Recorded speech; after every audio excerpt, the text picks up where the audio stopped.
హైదరాబాద్ పాత బస్తీలో తెలుగుదేశం పార్టీ ప్రజా చైతన్య యాత్ర నిర్వహించింది. హైదరాబాద్ పార్లమెంట్ కోఆర్డినేటర్ నాగు నగేష్ ఆధ్వర్యంలో చార్మినార్, యాకత్పుర, చాంద్రాయణగుట్ట నియోజకవర్గాల్లో పలు కార్యక్రమాలు చేపట్టారు. ఈ కార్యక్రమానికి ముఖ్య అతిథిగా టీడీపీ పొలిట్ బ్యూరో సభ్యుడు బక్కని నరసింహులు హాజరై హైదరాబాద్ అభివృద్ధిలో టీడీపీ ప్రభుత్వాల పాత్రను వివరించారు. అలాగే ప్రత్యేక ఓటరు జాబితా సవరణపై ప్రజలకు అవగాహన కల్పిస్తూ ప్రతి అర్హ ఓటరు తన వివరాలను తప్పనిసరిగా పరిశీలించుకోవాలని పిలుపునిచ్చారు.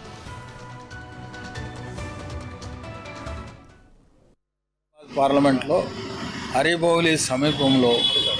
మరి మన కోఆర్డినేటర్ నాగు నగేష్ మరి ఇతర మిత్రులందరి సహకారంతో అశోకుని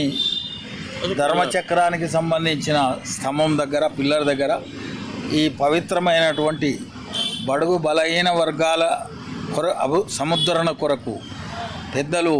నందమూరి తారక రామారావు గారు ప్రతిష్ఠించిన ఈ పార్టీ మరి జనాలకు నందమూరి తారక రామారావు గారు, అదేవిధంగా చంద్రబాబు నాయుడు గారు ఇరువురి ముఖ్యమంత్రులుగా చేసిన అభివృద్ధి కార్యక్రమాల్లో భాగంగా ప్రజలకు చేరువ చేయాలి అనే అంశం మీద వీళ్ళు ఇక్కడ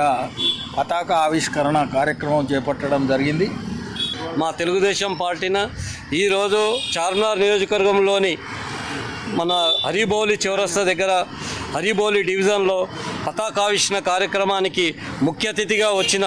బక్కిని నరసింహులు గారు పోలిట్ బ్యూరో సభ్యులు వచ్చినందుకు వారికి ధన్యవాదాలు తెలియజేస్తూ ఈ కార్యక్రమాన్ని మేము ఎందుకు తీసుకుంటున్నామంటే ప్రజా చైతన్య యాత్ర అనే పేరుతోటి ప్రతి బస్తీలో సమస్యలు ఎస్ఐఆర్ దాని గురించి కూడా మేము ఈ గత 15 రోజుల నుండి తిరుగుతూ ప్రతి ఒక్కరికి కూడా ఎవరికైనా అర్థం కాని వాళ్ళకు చెప్తున్నాము. అదేవిధంగా 202 ఏదైతే ఓటర్ లిస్ట్ ఉన్నదో దాన్ని అందరికీ ప్రజలందరికీ చేరువగా తీసుకుపోయి వాళ్ళందరికీ కూడా మేము ఎస్ఐఆర్లో వాళ్ళందరికీ ఓటు హక్కు కల్పించడానికి ఏదైతే అప్లికేషన్స్ ఉన్నాయో అవన్నీ కూడా